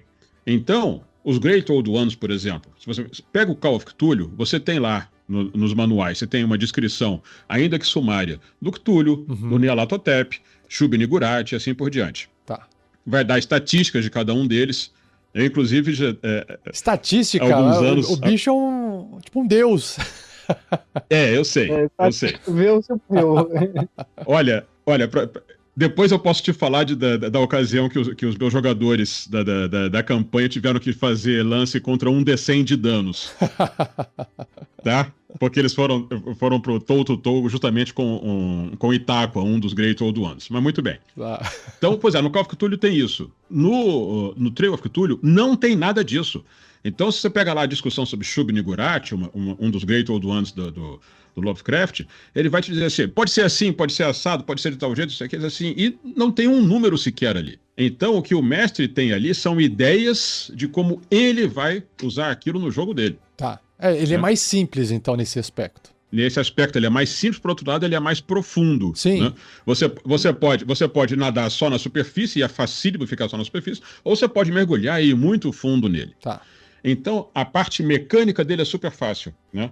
E não exige grande preparação do mestre sob esse ponto de vista. Por outro lado, como qualquer história investigativa, o mestre tem que saber o que está acontecendo. Se é uma aventura pronta, ele vai ter que ler, no mínimo, não digo todos os capítulos até o fim, mas no mínimo o sumário de cada capítulo e ter uma ideia, ok, aconteceu tal coisa, eles têm tais pistas para descobrir. Uhum. Ok, e ele vai ter que ter esse tipo de preparação.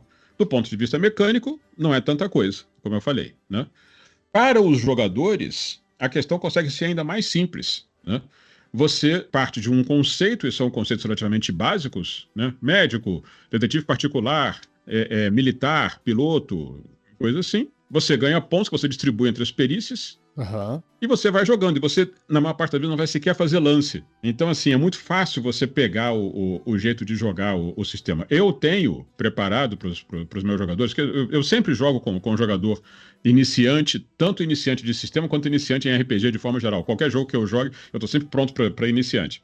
No caso do Rastro de Cthulhu, eu tenho uma página A4 que tem um sumário do jogo e está suficiente. Aquilo ali é bastante para o jogador jogar sem problema nenhum. Lembro o Dungeon World, quando eu vi, era isso, a aventura era uma página. Uhum. A pré-pronta, ela vinha uma página com informações sobre o cenário e algumas coisas estavam acontecendo no mundo e você constrói a aventura com base naquilo. Exato. O Di Bleng, ele até comentou aqui, aproveitando que você falou dos jogadores, né?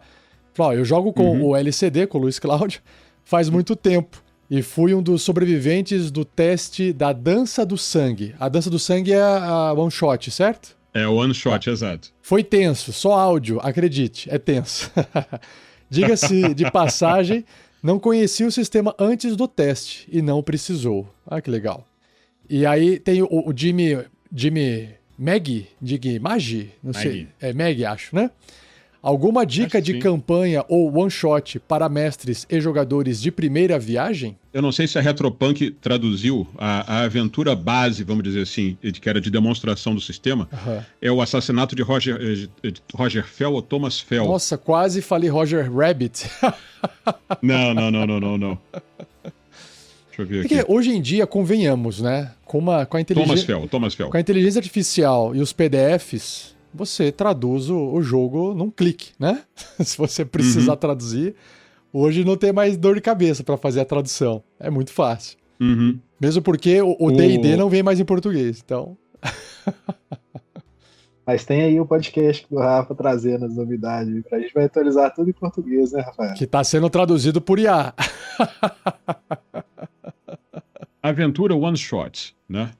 Se puxa mais pro lado purista, tem uma série que começa com o Repairer of Reputations, o consertador de reputações, né?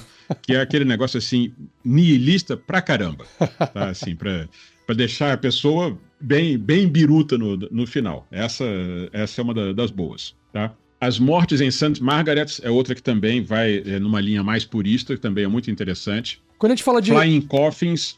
Quando a gente fala de one shot aqui, essa one shot é uma one shot de 3 horas, 4 horas, ou aquela one shot de 8 horas que você tem que jogar o dia inteiro pra poder acabar? Não. Depende um pouco do grupo, porque, sim. Como eu falei, como a investigação está muito a cargo do grupo. Tá. Depende muito se o grupo está indo atrás das pistas. Então, um grupo que demora mais a ir atrás das pistas, não faz muito sentido o mestre virar e dizer assim, tá aqui tudo. Tá. Não faz sentido, né? Então, depende um tanto dos jogadores. Então, o ritmo do jogo está muito na mão dos jogadores nesse caso. Tá? Ok. E é o jogador que pede ou você sugere essa busca das pistas, né? Você percebe alguma coisa, ou o jogador que pergunta, mestre, posso fazer ali um teste? Como que geralmente funciona? Não, é aquela história. Normalmente, só de você estar no lugar onde estão as pistas, você já vai conseguir ter as pistas. As básicas, com toda certeza. Né? E se você pensar, ainda poderá ganhar bônus em cima disso. Mas a questão é a seguinte, você tem que saber para onde você tem que ir. É o quebra-cabeça. Se você não entregar as peças, ninguém monta nada, né? Exatamente. Então, ok, a gente descobriu tal coisa, olha, o sujeito que fez essas coisas morava em tal lugar, vamos na casa dele. Beleza, vocês vão à casa dele, mas assim, os jogadores tiveram que decidir ir lá. Sim, né? Exato. Para poder achar as pistas que estão lá. O mestre tem à sua disposição, e isso faz parte, inclusive, mecânica do sistema, uma coisa que também é para evitar aquele negócio assim, você aqui... pensando no D&D aqui, vamos procurar porta secreta, você procura, eu procuro, eu também faço lance, isso, aquilo, não sei o quê. Não, gente, o mestre pode ter, inclusive, um cartãozinho que ele diz assim, acabou a cena, já pegaram todas as pistas. Pronto, podem ir. É assim, é isso, calma. Porque senão você fica cavocando uma coisa que não vai levar a lugar nenhum, né? Exatamente. Aí agiliza, aí aquele corte que tem que ter do filme, ó, gente, sério, não tem mais nada aqui, vamos pra próxima. Senão também não tem graça, é um jogo, né? Ainda é um jogo, né? Exato. Não é vida real. Com respeito à campanha, né? Que o pessoal tinha perguntado também de campanha. Isso. A campanha, vamos dizer assim, mais famosa, a campanha mais badalada do Rastro de Cthulhu é a Eternal Lies, o Mentiras Eternas, que é a que eu estou oferecendo, que eu já mestrei no passado e estou oferecendo de novo. Mas, como eu falei, é facílimo portar coisas do Call of Cthulhu para o Trio of Cthulhu e vice-versa. Eles, inclusive, dão as orientações de como você faz isso, né? Então, assim, é super tranquilo você pegar. E o Call of Cthulhu tem campanhas de altíssima qualidade. A segunda edição de Masters of Nyarlathotep é muito boa. O Expresso do Oriente... Que legal. Até tem a ver tudo com o nome, como disse um amigo meu, o Sérgio, lá de Brasília. Assim, ele é uma Hellholtz. Sim. Então, assim... É legal, você não tem pra onde ir, você só tem que estar dentro do trem, não tem pra onde ir, né? Mas ela é interessante mesmo assim, né? Claro, eu acho muito legal. Eu mencionei aqui a Mountains of Madness, tem outras, assim, tem campanhas de altíssima qualidade para o Call of Cthulhu e é facílimo portar para o Rastro de Cthulhu. Isso é uma vantagem dos sistemas narrativistas, com o foco narrativista, porque não tem essa matemática por trás, né, calculada, igual tem um D&D, nível de desafio, né? Não existe essa matemática, né? Não foi feito para isso. Não lembra um board game. Dá bastante flexibilidade pro mestre também trabalhar, né? É um jogo... E tem... de novo, pessoal. Eu ia facilidade. Acabei esquecendo ela. Então, mas essa facilidade é relativa, porque o mestre tem que ser uma pessoa preparada. Eu acho assim, eu percebo que jogos narrativistas, se você de repente tá jogando com um pessoal que é mais novo, e mais novo que eu digo é falta de experiência com a vida mesmo. O pessoal mais novo não tá conhecendo o mundo ainda. Então fazer as conexões entre as coisas é mais fácil você fazer quando você conhece mais como o mundo funciona, né?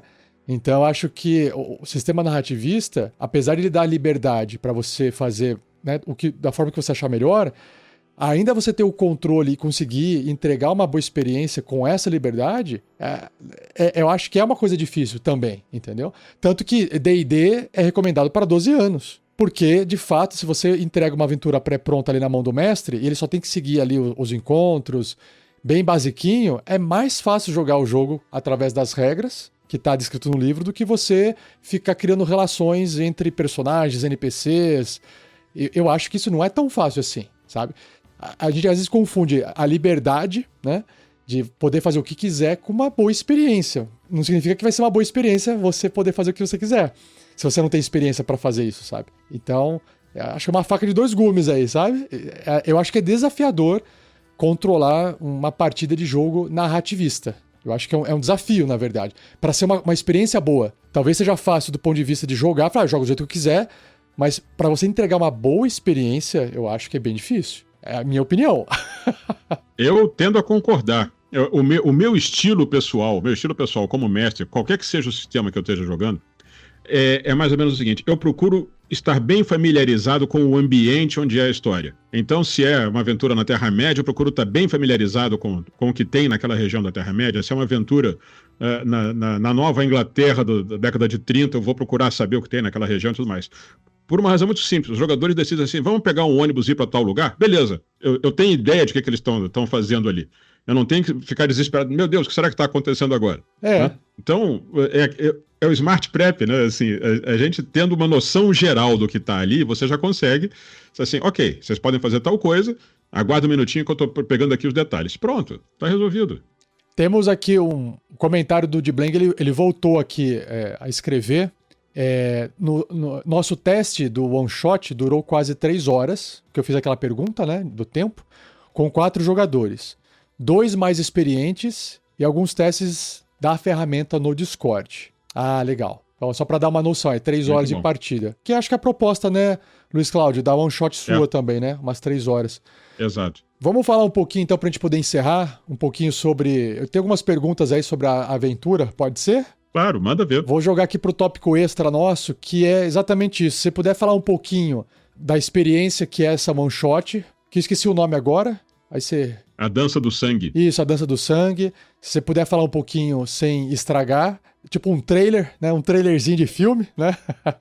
Não, o trailer é tranquilo. A ideia é a seguinte: é uma aventura que se passa na Inglaterra, na década de 30, 1935, numa cidade do noroeste da Inglaterra, na região dos lagos, né, da Inglaterra, quase na Escócia, e são pessoas que estão num hotel. Pessoas, assim, as mais variadas possíveis que chegam num hotel, cada um pelo seu motivo, né, estão lá para passar uma noite ou 2 naquele hotel, e vão descobrir que a coisa que os levou até lá não é tão acaso quanto parecia. Não tem um filme disso aí, não? Cara, deve ter vários. Eu lembro de um filme que um pessoal chega num hotel e eles acabam descobrindo que acho que todos eles nasceram na mesma data. E é tipo um suspense do caramba. É um filme meio antiguinho assim, mas bom pra caramba. Eu não lembro o nome. Alguém talvez vai lembrar aí no chat aí. Bom, eu não quero falar muito também, porque vai que não é a mesma coisa, né? Não, vamos dizer que pode ter semelhanças. Aliás, mas achei interessante a ideia. Depois, se você conseguir descobrir esse filme, me passa. É muito bom. Deve ser interessante. É muito bom. Ah, eu acho que eu até lembrei. Vou falar rapidinho aqui, porque eu acho que não é isso. Parece que é um cara... acho que vou dar um spoiler gigante aqui, tá? Mas é um cara que ele tem múltiplas personalidades.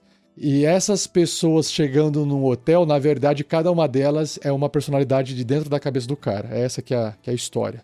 É um filme de investigação com terror que tem assassinato no meio. E, na verdade, ele tá num tratamento psiquiátrico / psicológico lá e ele tá tentando matar... Parece interessante. Ele tá tentando matar as outras personalidades dele. Ou tem uma personalidade que tá matando as outras lá dentro. É isso aí. Eu lembrei do filme agora. Enfim, vamos lá. Tranquilo. Em todo caso, felizmente, essa não é spoiler pra nossa aventura, então tá tranquilo. Boa. Mas fale mais, então. Continue. Mas como mencionou aqui o Diblang, assim, você chega no final dessa aventura, é tenso. O tipo de informação que vai sendo descoberta, é o tipo de descoberta que os jogadores chegam, não digo no fim, porque assim, perto do fim, o que eles descobrem que está acontecendo é uma coisa que choca. E pode ter combate, Luiz Cláudio, assim... eu sei que não faz sentido, mas no sistema prevê um combate físico. Prevê isso. Prevê. E é mortífero. Com certeza. De forma geral, para você ter uma ideia, o sistema propositalmente te incentiva muito mais a fugir do que a combater. Sim, faz sentido. É para fugir mesmo. Mas isso de criaturas, não... Não. Qualquer coisa. Combate humano mesmo. O combate é mortífero, acredite. Tá. E tem um detalhe. Eu falei que você trabalha sempre na base de pool de pontos, né? Vamos dizer que você tenha 10 pontos de vitalidade, de saúde, de real, seus pontos de vida. Tá. Você tem que chegar a menos 12, se não me engano, para poder morrer. Então você tem 22 pontos. Menos 12, caramba. Ok? 22 pontos, ok? Tá. Você dá um tiro com uma pistola, por exemplo, você vai dar 1d6 de danos, talvez 1d6 menos 1 de dano, dependendo do tipo de arma. Tá.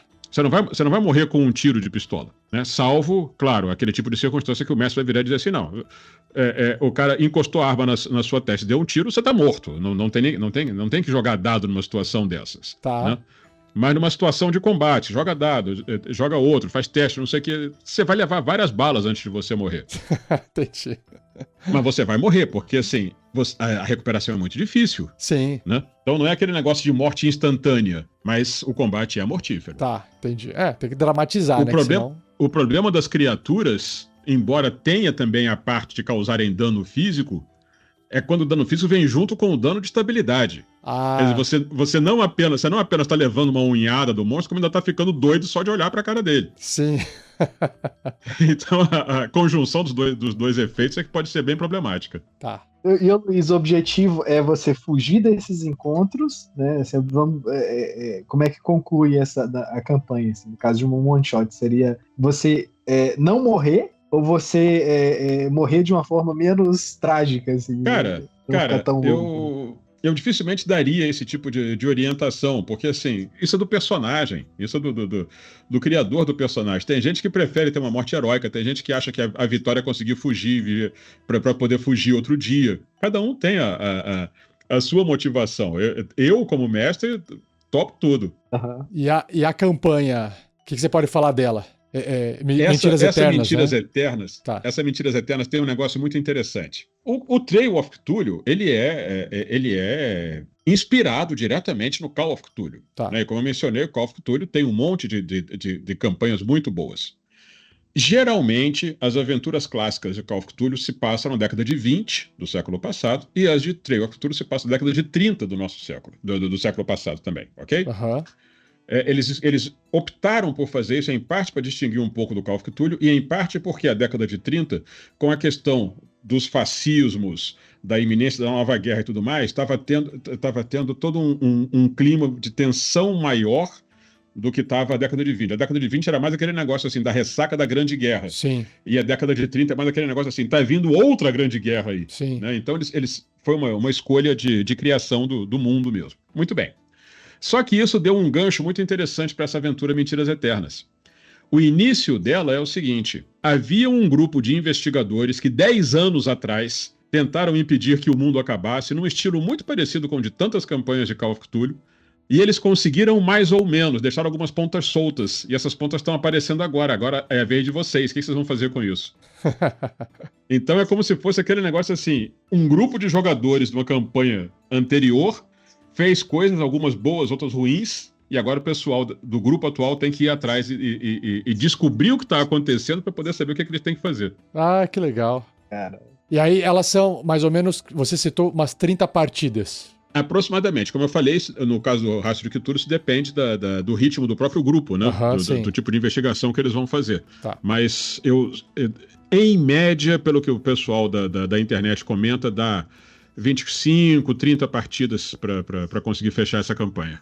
Luiz, e progressão de personagem? Não tem muita progressão de personagem no sistema. Tem um pouco. Você pode reajustar pontos, passar de uma coisa para outra e coisa assim. Você pode ganhar alguma coisa adicional, mas é muito difícil. Tá. Uma das perícias, isso é uma coisa que vem desde o Call of Cthulhu. Você pode ganhar conhecimento que eles medem pela perícia Cthulhu Mythos, né, o mito de Cthulhu. À medida que você vai ganhando Cthulhu Mythos, sua sanidade vai caindo. Né? O que você tem de Cthulhu Mythos vai reduzindo sua sanidade. Né? E isso já era assim no Call of Cthulhu e continua assim aqui no Trail of Cthulhu também. Mas tem pouca evolução de personagem. O personagem é aquele que você fez no início da campanha, ele vai ter pouca modificação depois disso. A única modificação é que ele vai estar com a sanidade mais baixa, isso é certeza. Vai ser corroído aos poucos, exatamente. Ah, que legal. O que eu ia perguntar, para complementar do Estevão, que acho que a minha última dúvida agora, é se o número de jogadores na mesa tem um impacto grande. Por exemplo, existe um número ideal, 4, 5... Porque num D&D da vida, como é gameista, então o peso matemático é maior, ele é calculado para 4 ou 5 jogadores, né? E no Rastro de Cthulhu também funciona bem com 4 ou 5 jogadores? Eu diria que 4 ou 5 é um bom número para jogar. Mais do que isso, fica mais complicado, mas nem tanto pelo sistema mecânico. Mecanicamente não faz diferença. Tá. A questão só é que com mais jogadores, fica mais difícil de todo mundo participar bem da narrativa. É só isso. Ah, perfeito. Se o pessoal tiver interesse, às vezes, em aprofundar mais o bate-papo sobre esse universo, esse sistema, que é a primeira vez que a gente está falando sobre Call of Cthulhu aqui no RPG Next. Então, vocês podem deixar comentários e perguntas no episódio depois que for lançado, se você estiver ouvindo agora, que, de repente, se o pessoal fala, puta, gostei muito, quero ouvir mais, aí eu converso com o Luiz Cláudio e a gente volta aqui numa outra oportunidade para a gente poder abordar mais essas dúvidas de vocês. Eu acho que, né, para esse episódio, ele tá ótimo. E se o pessoal se interessar e quiser trazer mais perguntas, mais comentários, a gente pode fazer um outro programa. Vamos deixar o interesse do pessoal aí fazer essa nova pauta. Pode ser? Com certeza. E eu acrescento, inclusive, uma coisa. Você mencionou no início, e cobertíssimo de razão, né? Falando do aniversário do D&D, que o D&D é o mais procurado, é o mais vendido e tudo mais. E tudo isso é verdade. E é verdade, e é um bom sistema, e dá para fazer coisa muito bacana com ele. Só que nesses anos todos, nesses quase 40 anos de RPG, de estrada de RPG que eu tenho, uma das coisas que eu descobri é que você consegue estilos de jogo muito diferentes em outros sistemas, né? A questão não é necessariamente a questão mecânica, é o estilo de jogo, o estilo de história que você vai criar. Como eu falei, o estilo de história que você faz no D&D é um tipo, o que você faz no Rastro de Cthulhu é outro, o Traveler é outro, e assim por diante. Então, assim, você ter uma flexibilidade de sistemas e ambientes permite que você crie narrativas diferentes e isso acaba sendo muito enriquecedor. Então, assim, eu sempre estou correndo atrás de maneiras diferentes de criar narrativas. E essas do Rastro de Cthulhu e dos sistemas, vamos dizer assim, desses sistemas ligados a sistemas de horror e tudo mais, como Delta Green, que é outro que eu gosto muito, uma das coisas é aquilo que você falou mais cedo, da coisa que causa emoção, da coisa que pega, que fisga a gente, né? O tipo de emoção que a gente tem quando está jogando uma aventura de D&D é aquela emoção da aventura. Heróico, algo heróico. Né? Isso, eu fui lá, eu fiz, eu aconteci. É um tipo de emoção absolutamente válido. O tipo de emoção que você tem numa aventura de Rastro de Cthulhu, como o Diblang falou, é aquele negócio assim, cara, que tensão. E tensão é uma emoção que a gente procura, às vezes, também, num filme, num jogo e coisa parecida. Não é o tipo de coisa que você consiga facilmente no D&D. Pode acontecer, mas o sistema não se presta tão bem a isso. Aqui sim, né? Então aqui é isso. Se você entra numa aventura dessas, numa one-shot, numa campanha, tensão vai ser uma das coisas que você vai ter. É o drama, você ser incapaz, às vezes, de conseguir resolver ou encarar as coisas, né? Exatamente. No D&D você até pode ter essa dificuldade, mas eventualmente você tem que superar, você tem que ganhar do desafio, né? Então faz parte a construção. E às vezes ali nesses sistemas narrativistas de terror ou de horror, a ideia é essa, é a impotência, são essas emoções de medo, suspense. É igual como um filme, né? Tem gosto para tudo, certo? São momentos diferentes que você quer explorar, sensações diferentes que você quer sentir. Tem hora que você quer ver um filme de terror, tem hora que você quer ver um filme de super-herói, né? Tem hora que você quer ver uma animação família, então é assim que funciona.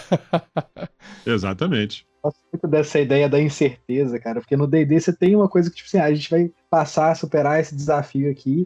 Agora, esse sistema traz uma negativa de que, pô, nem sempre você vai conseguir, às vezes vai dar muita merda, e você fica nessa apreensão e tensão, cria uma ambiência, eu acho que ela é muito legal de você trabalhar essa insegurança que surge. Com certeza. Isso é maravilhoso. Aliás, para quem quiser explorar mais do ponto de vista do RPG, tá? Não do ponto de vista de narrativismo. Quem quiser explorar mais do ponto de vista de RPG, as ideias de horror, terror e tudo mais, não tem livro melhor para recomendar que o GURPS Horror. GURPS Horror, qualquer das edições dele. As discussões que eles têm lá sobre como você criar história de horror e tudo mais são de altíssima qualidade.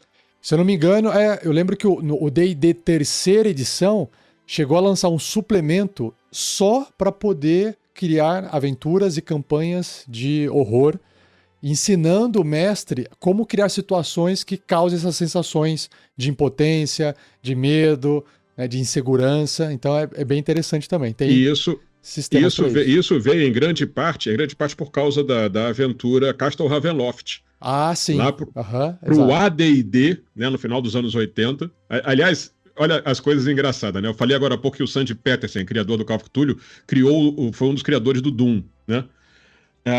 Nos anos 90, 94, 95, por aí, eu criei um mundo para Doom, um nível para Doom 2, baseado no castelo do Castle Ravenloft, da aventura original pro D&D. Que legal. Né? Usando com escadas e andares superiores e tudo mais, assim, simulando 3D no mundo 2D do Doom. Que legal. Inclusive ganhou prêmio e coisa parecida, foi bem interessante. Mas, de qualquer maneira, o Castle Ravenloft, né, foi uma aventura tão bem feita pro AD&D lá nos anos 80 que acabou gerando todo esse mundo da Baróvia e coisa parecida. E aí na década de 90 também tinha toda a questão do World of Darkness, né? Então, assim, houve uma tentativa de botar isso no D&D, mas realmente é uma coisa que não funciona bem. O próprio Call of Cthulhu teve uma versão D20 com 2 ou 3 coisas publicadas e não funcionou direito. Sim, tanto que quando eu jogo Dungeons and Dragons, pra mim funciona o jogo quando você leva a partida na galhofa.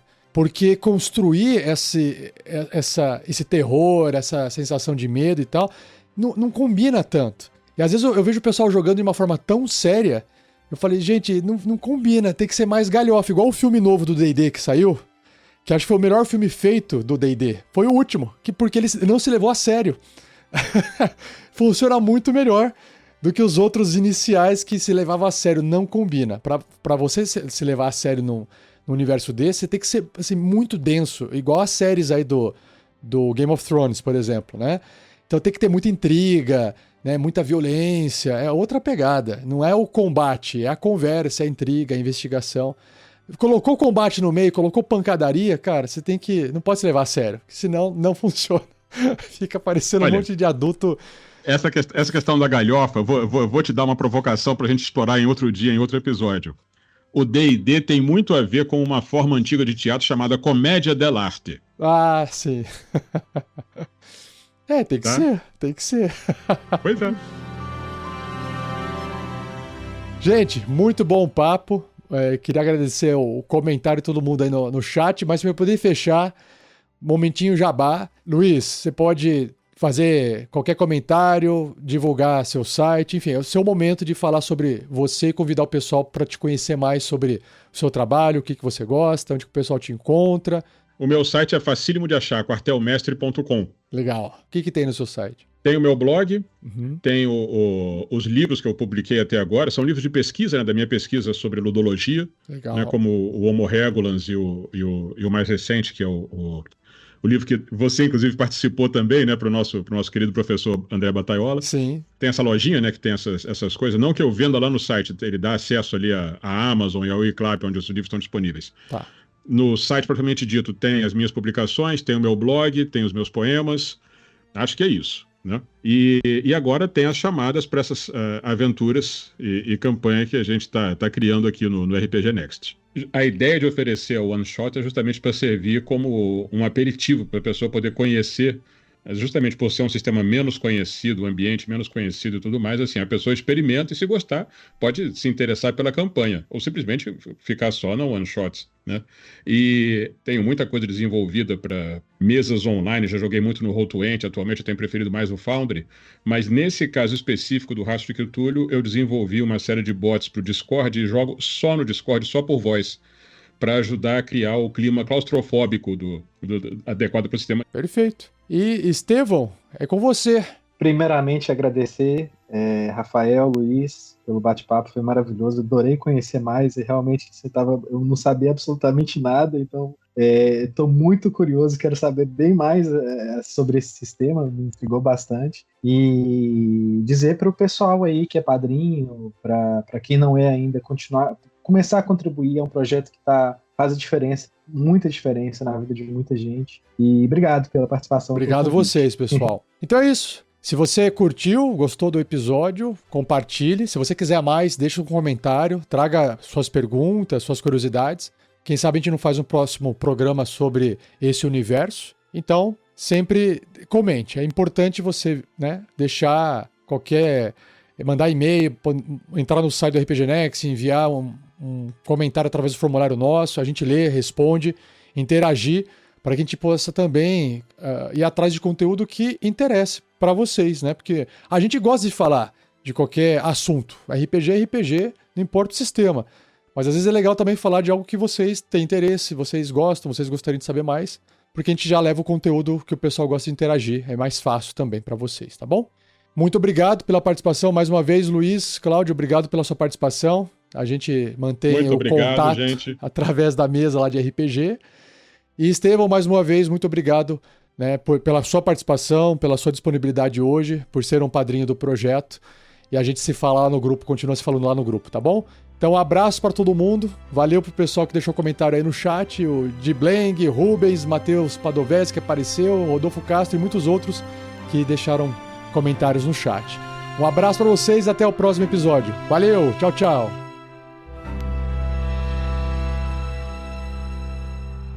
Seja você também um apoiador desse projeto através do site Apoia-se, se escreve apoia.se/rpgnext. E a partir de R$5, além de você ajudar a gente a bater nossas metas, você também já recebe as suas recompensas. Repetindo, apoia-se/rpgnext. Fala, padrinhos e madrinhas do RPG Next. Também pode ser apoiadores, apoiadoras do RPG Next. Aqui é o Rafael47, de volta nesse mês para poder anunciar, comentar sobre as recompensas referente às doações feitas no mês passado, em setembro de 2024. Como esse áudio de recompensa agora está entrando em outros podcasts do RPG Next, porque afinal de contas, quem apoia o projeto não necessariamente ouve todos os podcasts, né? Eu pretendo ser bem breve e objetivo, porque você já recebeu esse anúncio, esse aviso através do próprio site do Apoia-se. Então vamos lá, a primeira recompensa que tem sorteio é para todo mundo que apoia o projeto com R$5 ou mais, ou seja, menos de $1 por mês. E como nesse momento o episódio da Forja está de volta pelo menos uma vez ao mês, e isso pode mudar dependendo do nível de apoio do projeto, para que a gente possa pagar editores, enquanto a gente não conseguir pagar editor, que é o que demanda mais tempo de trabalho, a gente não consegue produzir mais conteúdo. A gente fica limitado ao tempo que a gente tem, que envolve fazer pauta, fechar os convidados, preparar a transmissão ao vivo, a gravação, depois fazer a própria gravação do episódio. Para depois que editar, ainda tem a parte de criar as artes, criar o post no site, fazer a publicação e fazer a divulgação nas redes sociais. Então, no meio desse processo todo, a edição consome boa parte do tempo, pelo menos metade do tempo, dependendo do tipo de episódio, ou até mais. Então, para poder entregar essa recompensa, a gente está fazendo pelo menos um A Forja por mês, um episódio de bate-papo sobre nerdice e RPG, sobre cultura pop, o nosso podcast de bate-papo. E aqui eu sorteio um dos padrinhos ou madrinhas, um dos apoiadores do projeto, para poder participar do próximo episódio, da próxima gravação, se ele tiver tempo, se tiver disponível ou se quiser. E como eu sei que nem todo mundo pode num dia no horário, eu faço mais um sorteio. Caso o primeiro não possa, eu vou para o segundo colocado e assim vai. Então, o primeiro sorteado foi o Antônio Eric da Silva Pinto. Aí, Antônio, parabéns, sortudo. Vou entrar em contato com você ainda, através do grupo dos padrinhos, para poder discutir com você se você pode participar, se você poderá participar de uma gravação da Forja junto comigo e mais um outro convidado. Caso você não possa, temos o segundo sorteado, que é o André Luiz Oliveira. Aí, André, parabéns também. Tem que aguardar o Antônio recusar primeiro, depois eu falo com você. Se o André não puder, temos o Estevão Felipe. Aí, Estevão.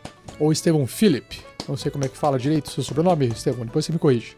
E por fim, se o Estevão também não puder participar, o Marcelo Duarte Vergles. Aí, Marcelo, você fica na 4ª posição. Acredito eu que até lá alguém vai aceitar a participação, mas caso ninguém aceite, chega em você, tá bom? Indo agora para outra recompensa, que também tem sorteio, que é a magia Conjurar Criatura, para todo mundo que apoia o projeto com R$15 ou mais. Antes era um valor mais alto, agora ela diminuiu, então agora tem espaço para mais gente que apoia o projeto poder ser sorteado. E essa recompensa basicamente é que a gente pega o seu nome e empresta para um NPC em uma aventura do Tarrasque na Bota que esteja sendo gravado. Depois isso vai para edição, sai no podcast, então tem um tempinho aí, demora um tempinho para isso acontecer. Mas o seu nome entra na lista e os mestres ou o mestre vai pegando os nomes sorteados e vai encaixando na aventura. Então tem que aguardar, beleza? Mas o sorteado então foi o Pedro Henrique Barbosa Alves. Aê, Pedrão!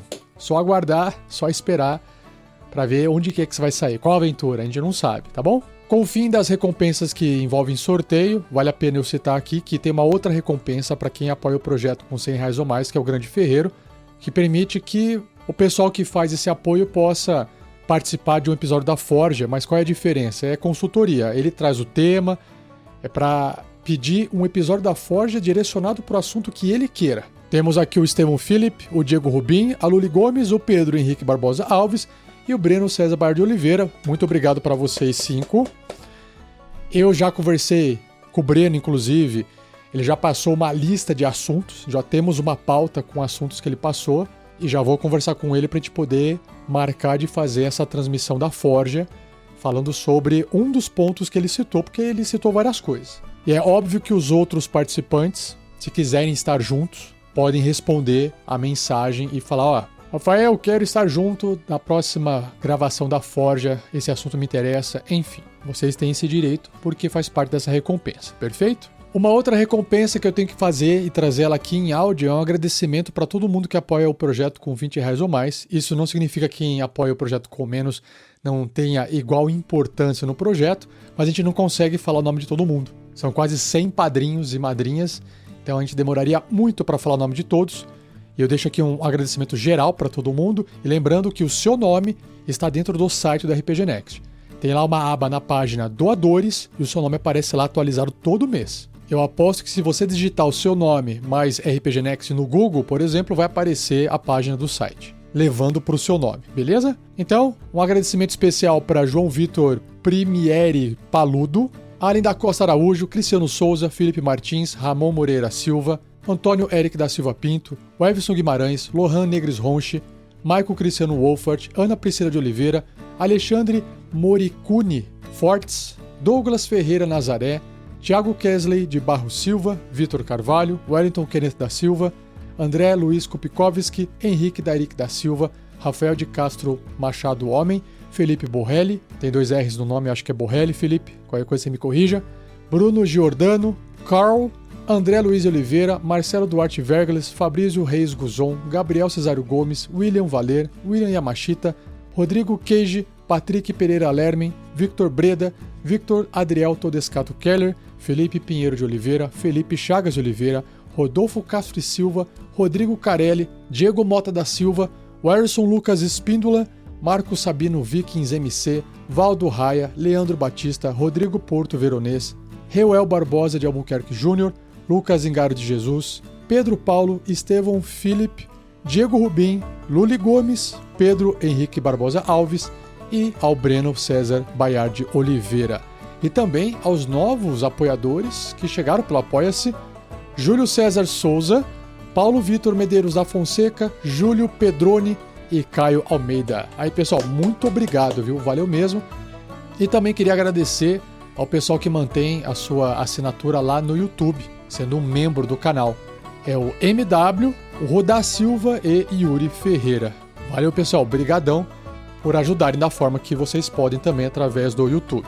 Então é isso. Tentei ser o mais breve possível, lembrando que todas as recompensas, cada mês, estão atualizadas no mural do apoia.se/rpgnext. Você entra lá no mural e tem uma publicação fixada onde tem essas informações sobre a sua recompensa do nível que você apoia, tá bom? Então é isso, um abraço e até o próximo episódio. Até o próximo mês com mais um áudio de recompensas dos apoiadores, dos padrinhos e madrinhas do RPG Next. Valeu, pessoal, um abraço. Tchau, tchau.